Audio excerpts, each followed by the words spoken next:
95, 96, 97, 98, 99. Welcome to 40 Fit Foo. My name is Oscar. This is Mimi. We're here every Tuesday to give you fitness tips and advice so you can stay happy and healthy well into your 40s and beyond. And 99 is the big number today. I got 99 problems. But being 40 ain't one. However, it sort of is because you got to spend a lot of time with recovery. Granted, I feel awesome at 41. I feel better than I did at 31. But that doesn't mean that it doesn't take a lot of work. Absolutely. So the goal of this podcast or 40 Fit Foo series was when we started, someone was turning 40, someone was already in their 40s, but we thought, you know what, we realized that our journey as martial artists, it does get in some ways more challenging on a physical level, on the recovery level, on other areas, but then in some ways there's benefits. So we really wanted to have that silver lining and also share that journey with you. One, from an aspect of I've been doing this since I was quite young and how that's affected me as I've gotten older, and then someone who kind of started a little bit later in life. Many moons later. So that our intention was, hey, you know what, we can still be able to do a lot of things at 40. And we always bring up your father, Grandmaster Chan, as an example. And I think about, okay, at 40, he was almost like prime time, right? And granted, he's got a lot more experience than I do. And also, he's not normal. He's not a normal person. Yeah. But that doesn't mean that any one of us can go take where we're at and reach what our potential is for that age, and kind of enjoy that process and be happy with that process.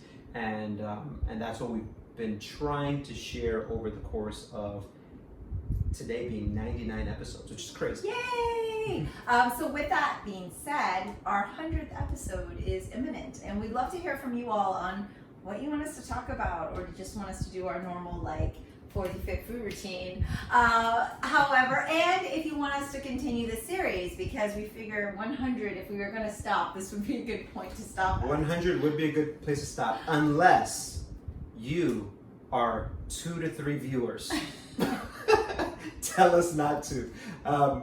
We are here for you. Also, feel free to say, yes, please stop. Enough is enough. God so Jones. We will, God Jones. It's over. So whatever feedback we get is, I think, what we're going to decide. But there is something I did want to bring up, and we have I have my little list here of our last 99 episodes. We want to kind of talk about what some of those 99 problems have been and how we've tried to solve them, how we've tried to give you guys advice about. We have gotten actually a lot of love from many of our viewers, so thank you guys for that. It is why we actually got to 99 episodes. That's right. It's more than 2. We've had at least 3 or 4. A little bit of love, and then we're like, oh, they want us to keep going. So be careful what you wish for. But one of the things that Oscar and I always talk about, we hear it all the time. You know, when I was 20, my 30-year-old family members and friends said, wait till you're 30, blah, blah, blah. When we were 30, then we heard, wait till you're 40. And now we have et cetera, et cetera, et cetera. Wait till you're 50. And you know what's great is there are some 50-year-olds who say, you're only 40. When I was 40, I was doing this, and that. Well, that gives us inspiration. We also realize some people are full of shit. Just kidding. No, in all seriousness, a vow Oscar made to himself in his 20s was no, I'm definitely going to be in better shape in the next 10 years. And it doesn't mean you're going to do your PR of a million squats with 1,000 pounds or anything like that. The point for us as martial artists, as fitness professionals, is that we are leading healthier lives, that we feel we are in good condition, that we are keeping mostly injury-free, and that our knowledge as martial artists goes up, right? So maybe you're not doing flips and tricks and things, or maybe you are. I mean, there's that one, she's 90 gymnasts. Oh, right. Oh my gosh, amazing, right? So it's all a matter of what you put your priorities in. So, but the fact is, it can be done, and you can improve with each decade. We truly believe that. Yeah. There's not only, like you said, physically. There's physical capabilities that you can continue to push, to certain limits, right? Like you said, you're not going to probably continuously get stronger as you get older, but as opposed to just falling off the cliff, which is what some people just assume should happen, like, oh, well, that's it, you're 40, game over.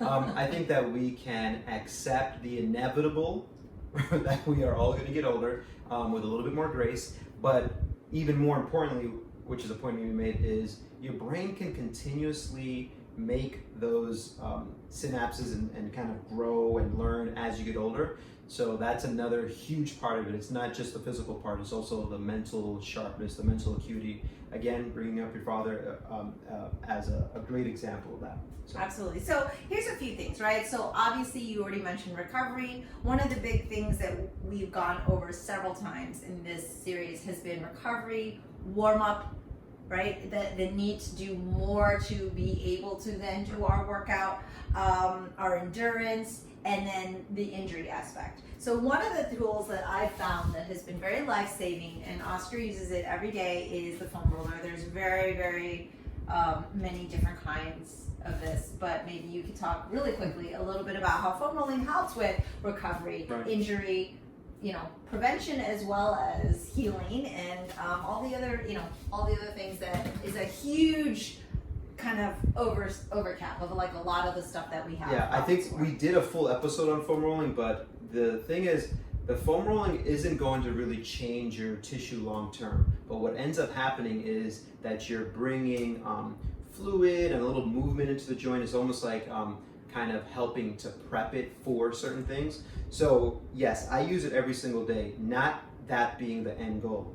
I foam roll because it kind of feels good to get some of that tissue being moved around and maybe as a warm up, but then I go right into the more important stuff, which is, I know, but like moving my body through and putting it in positions that I want to maintain, right? If that saying of if you don't use it, you lose it is extremely true when it comes to your body. So the foam rolling is kind of like the entry point. It's kind of like opening the door of like, all right, now I'm ready for movement, but then you got to step through that door. If you just foam roll, you're basically opening the door and then closing the door, and you get used to being like, yeah, I like opening the door. Not too much change is going to happen. So, you know what? I like that analogy that I just said. Good job, Oscar. Good job. So another thing, and this is again combining several things because I don't think you want to stay here for all 99 episode recap, but it's kind of that head, shoulders, knees, and toes, right? So a lot of the joint stuff, which don't worry, Oscar's coming to you with the answer for that. But like, oh, my elbow, I've got tennis elbow. Oh, my shoulder, I have a mobility. I think everything here. My hip, right. My knee, my ankle. I've never been able to do the Tom Tui, or I can't squat rock bottom. What do you think we could do to help these things? We've never talked about it before on this show, but... Shoulder's a great example because I can just do this. But the thing is, if you don't do this, take your arm up here for years, and then there's something that's requiring you to bring your arm up there, you're going to run into a problem. So my suggestion has been, for almost 99 out of the 99 episodes, is like, put your arm up there, like with every joint. Take it through at least once a day into its full range of motion, pain-free, and at least you're maintaining what you have. You're like holding on to what you have. So you're saying joint mobility? Yeah, you know what it is. Okay, move on. All right, well, those are like kind of the physical aspects we've talked a lot about. And it would, all of this does, because people say, well, what about for Kung Fu? All of that is for Kung Fu, right? The foam rolling, the joint mobility, all of the things that we talked about. But the big one is sleep and nutrition. Oh man, Because not all that is fitness, we just talked about, but sleep and nutrition, I think, is huge. So priority wise, right? And so we have some people who we have one person who watches for martial arts, and then we have one person who watches for fitness. Just kidding. But for the martial artist side, their end goal is to get better at martial arts. You have to be able to practice that. But if we were to look at how do you prioritize your life with saying, okay, I want to improve in this, Kung Fu, Tai Chi, fitness. If you are not getting enough sleep, eating the right foods, drinking water, the training part at our age, at 40 and up, is a waste of time. Yep. You're wasting your time because... And possibly injuring yourself. When you are 10 years old, 15, 20, and you don't sleep as much, you don't eat as well, your body just rebounds like this. But that's where this kind of focus of your priority, where you have to think of it, okay, now I've got to look at my health, of taking control of my health globally, holistically. That was another great analogy right here. High five. And that includes in priority. I think sleep is probably is the top one. Nutrition, hydration being next, and then thinking about your movement practice, starting when you wake up and ending right before you go to bed. Finding ways to kind of implement that throughout the entire day. That doesn't mean you're working out hard the entire day. That means that you're thinking about those aspects throughout the day. Yeah, I mean, it's actually no big secret. No, what we just told you is a secret. That's it. You're ready. And people always say, oh, it's so amazing how your dad stays in great shape. And I'm like, he stays in great shape because that's what he does. Stays in great shape. He does movement all day long. He's always moving. He jumps out of bed and moves. And then it's just a constant thing. So that's it, apparently. That's all we've talked about. Joint mobility, when you look back, head, shoulders, knees, and toes, and keeping everything going. We repeat ourselves quite a bit. So, this is why we have our 3 viewerships. No, but in all honesty, each episode that we've kind of broken things down, whether it's learning something cool, like, okay, how can I get into a lower horse stance?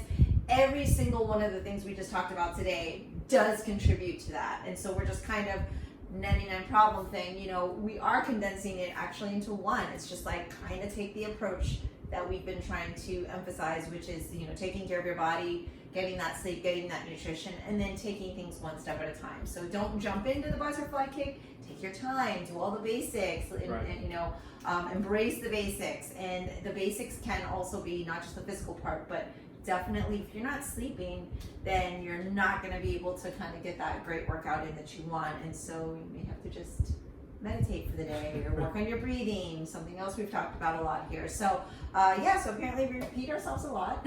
But you know what, and I honestly do not even know how to even come close to this quote, but there's something to the effect of someone watching a person sculpting and hitting a stone, like chiseling at a stone. And after the 1,000 hit, then the stone breaks and you start seeing something. Knowing that hit 1,000 wasn't what did it, it's the accumulation of the other 999, oh snap, of all of those that did it. And it's the same as what Mimi just said. It's not just, I did my joint mobility today. I've been doing this for 10 years and now I'm able to do stuff that I wasn't able to do. I've been sleeping consistently for the past month. I feel amazing today. I've been eating really well for the past 6 months, the past year. This is why my body composition and so it's not just the act of one, it's like the accumulation of all of that. And so consistency is a huge part of it. Right, and that is why also we decided to do this. We originally started off with live, and then we've been keeping up with the posts because we did say we were going to be consistent. We're going to bring this to you every week. I mean, we did this, I think, even during the holidays, when we were on holiday. So that was kind of one of the things we did, was we made a decision, made it public, and wanted to be held accountable. So if there is something that you have as a goal, there it is, just be consistent, say you're going to do it, dedicate yourself, and it can absolutely be done. So just because you're 40, 50, 60, 70, 80, and beyond, there's several people that we have to admire and look up to and hopefully feel like we're just barely halfway there and that we can continue that journey. So thank you guys for taking this journey with us. 99th episode, we're super psyched for the big 100. We do actually want suggestions.